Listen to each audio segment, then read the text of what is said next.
Welcome, friends. James Corbett here, CorbettReport.com. You're tuned into Propaganda Watch, that weekly series where we examine the propaganda narratives being perpetuated by the deep state and its media allies.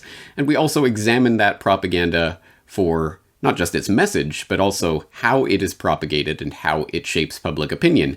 And this week, we have an extra special treat. During the course of some of my recent research, I stumbled across an article from the New York Times from December 26th of 1977, titled Worldwide Propaganda Network Built by the CIA.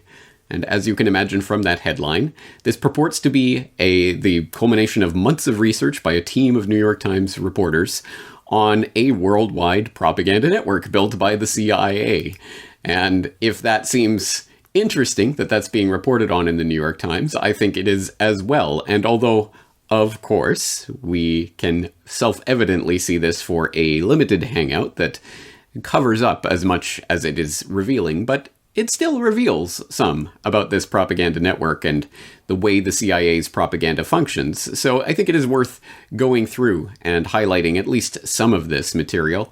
The entire article is up on NewYorkTimes.com, but up behind the paywall. But luckily, the Harold Weisberg Archive digital collection at jfk.hood.edu, which I'm sure is a resource that will be familiar to JFK researchers, does have an PDF version of, if not the entire series, at least a good portion of it. Unfortunately, the last page seems to be a repeat of the second page, so I think there is some material missing from this reprint, but it does give you a pretty good view of what they're talking about here. You might have referred to it, you might have heard this referred to as the Mighty Wurlitzer or Wisner's Wurlitzer, but this goes into some degree of explanation as to what that was and what it consisted of, and it starts with a little example of some of the information they uncovered, talking about John Kenneth Galbraith, who in 1961 took up a post as American ambassador to India and immediately discovered a rag of ill repute, a horrible political journal that he said was, it wasn't even so offensive for its political views as its butchery of the English language, its literary offenses. But then he discovered it was a CIA funded operation, and then he worked with the CIA to get it shut down. At least that's the story that they open with. But then it goes on to detail a little bit more about the scope of this operation that was not just about one political rag in India. It was much deeper than that. It goes on to say, although the CIA has employed dozens of American journalists working abroad, a 3-month inquiry by a team of reporters and researchers for the New York Times has determined that, with a few notable exceptions, they were not used by the agency to further its worldwide propaganda campaign. So, of course, right off the bat and right putting it there on the table, oh, don't worry, guys, this wasn't used to further the CIA's worldwide propaganda campaign, this network of propagandists that we're about to document. It's a strange thing to put right up and front and center, but I think that is the self-evidently obvious limited hangout in this. But it does go on to then detail and talk in great detail and with a lot of supporting facts about this propaganda network. It says, in its persistent efforts to shape world opinion, the CIA has been able to call upon a separate and far more extensive network of newspapers, news services, magazines, publishing houses, broadcasting stations, and other entities over which it has at various times had some control. A decade ago, when the agency's communications empire was at its peak, it embraced more than 800 news and public information organizations and individuals. According to one CIA official, they ranged in importance from Radio Free Europe to a third-string guy in Quito who could get something in the local paper. Although the network was known officially as the Propaganda Assets Inventory, to those inside the CIA, it was Wisner's Wurlitzer. Frank G. Wisner, who is now dead, was the first chief of the agency's covert action staff.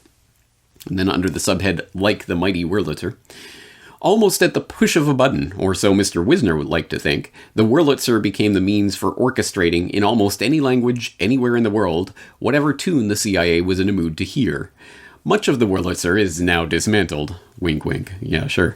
Disclosures in 1967 of some of the CIA's financial ties to academic, cultural, and publishing organizations resulted in some cutbacks, and more recent disclosures of the agency's employment of American and foreign journalists have led to a phasing out of relationships with many of the individuals and news organizations overseas. Yeah, sure. But then it goes on to say, a smaller network of foreign journalists remains, and some undercover CIA men may still roam the world, disguised as correspondents for obscure trade journals or business newsletters. The CIA's propaganda operation was first headed by Tom Braden, who is now a syndicated columnist. Tom Braden. Why does that name ring a bell? I'm not a conspirator. I think even Buchanan would vouch for that. Well, you are Robert Welch. Foreign Relations. Robert Welch. No, I don't think so. Yeah, I'm a member of the Council on Foreign Relations. Is that a conspiracy? You've certainly. Let me just tell you what Newsweek says this. The John Birch Society considers communism only one arm of a master conspiracy in which socialist American insiders are plotting to establish world government. Now, it also says, and here's Director John McManus, that's your public relations director, saying that former Secretary of State Alexander Haig and CIA Director William Casey are two of these master conspirators who are plotting to establish world government. Now, what do you say? That kind of silly, asinine statement is what makes people laugh at the John Birch Society. Oh, right, that Tom Braden. Well, continuing with the article, and was run for many years by Cord Meyer Jr., a popular campus leader at Yale before he joined the CIA. Wait, Cord Meyer? Who's Cord Meyer? I heard from Frank that LBJ had designated Cord Meyer Jr.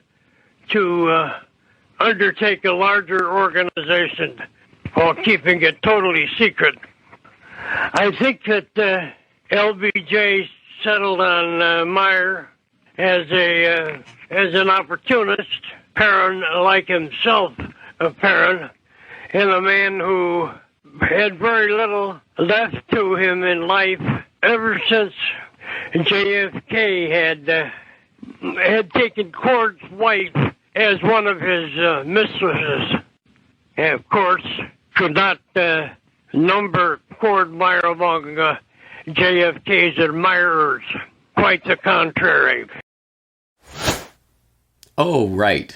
That Cord Meyer, of course. Well, continuing with the article, Mr. Braden said in an interview that he had never really been sure that there was anybody in charge of the operation, and that Frank Wisner kind of handled it off the top of his head. Mr. Meyer declined to talk about the operation. However, several other former CIA officers said that while the agency was wary of telling its American journalist agents what to write, sure, it never hesitated to manipulate the output of its foreign-based assets. Among those were a number of English-language publications read regularly by American correspondents abroad and by reporters and editors in the United States. Most of these former officers said they had been concerned about, but helpless to avoid, the potential blowback, the possibility that the CIA propaganda filtered through these assets, some of it purposefully misleading or downright false, might be picked up by American reporters overseas and included in their dispatches to the publications at home. Oh no, yes, they fretted about it, honest. The thread that linked the CIA and its propaganda assets was money, and the money frequently bought a measure of editorial control after often complete control. In some instances, the CIA simply created a newspaper or news service and paid the bills through a bogus corporation. In other instances, directly or indirectly, the agency supplied capital to an entrepreneur or appeared at the right moment to bail out a financially troubled organization. It gave them something to do, one CIA man said. It's the old business of Parkinson's Law, a question of people fleeing too much idle time and too much idle. Sorry, I'm reading a transcription here that is obviously incorrect. But anyway, too much idle time and too much idle money. There were a whole lot of people who were unemployed. According to an agency official, the CIA preferred, where possible, to put its money into an existing organization rather than found one of its own. If a concern is a going concern, the official said, it's a better cover. The important thing is to have an editor or someone else who's receptive to your copy. End quote. Okay, I'll leave it there. Obviously, please go and read through this article for yourself. There's a lot of interesting little nuggets in there, like the name drops of the Tom Bradens and the Cord Meyers and other people who we know were CIA assets of various sorts. William F. Buckley Jr. makes an appearance, for example. Surprise, surprise. Ooh, shocking. But actually, some names that are particularly interesting. For example, it talks about the Princeton, New Jersey concern called the Research Council. This council, founded by Hadley Cantrell, the late chairman of the Princeton University Psychology Department, and his associate Lloyd Free, derived nearly all its income from the CIA in the decade in which it was active. They were considered an asset because we paid them so much money, a former CIA man said. Mr. Free confirmed that he and Dr. Cantrell, an acknowledged pioneer in public opinion polling, had just sort of run the council for the CIA. The council's activities, Mr. Free said, consisted of extensive public opinion surveys conducted in other countries on questions of interest to the CIA. Some, he said, were conducted inside Eastern Europe, the Soviet bloc. The governments of the countries, Mr. Free said, didn't know anything about the CIA. Nor, apparently, did Rutgers University Press, which published some of the results in a 1967 volume called Patterns of Human Concerns. And extra points for anyone who remembers Cantrell and his research and his connection to the invasion from Mars, the panic over the War of the Worlds, and the Rockefeller-funded study into that panic that was an important part of the psychological experiment that was being played on the public. Little did they know, which I did talk about in a previous edition of the Corbett Report. Link in the show notes if you're interested. Another interesting tidbit that this article goes on to state, a former CIA official said that the agency passed up an opportunity to purchase another English-language newspaper, the Brussels Times, which was being run by a CIA man, but had no other ties to the agency. The official said the agency responded to the offer by saying that it was easier to buy a reporter, which we've done, than to buy a newspaper, which actually probably is about right. You don't need to own an entire newspaper and to publish all of its content. You just need to make sure that you have a reporter here and editor there who's going to publish what you need published at the time you need it published. And if you have that, then the ownership is actually a hassle, probably more so than an asset. One other thing that I just wanted to note from here, the legislative charter of the Central Intelligence Agency has been interpreted as prohibiting the direct propagandizing of American citizens, according to agency officials and former officials. However, these officials say, no opinion has ever been sought or provided on the legality or propriety of the replay in this country of agency propaganda disseminated abroad. So, yes, back at the time where they at least used to give lip service to the idea, we don't propagandize Americans, we just propagandize people via the foreign-controlled assets and newspaper services and radio broadcasts and other things that we control and own outright, and we tell them what to publish and what to broadcast, and then they publish and broadcast it, and that propaganda sometimes makes its way back into the United States. But what can we do about that?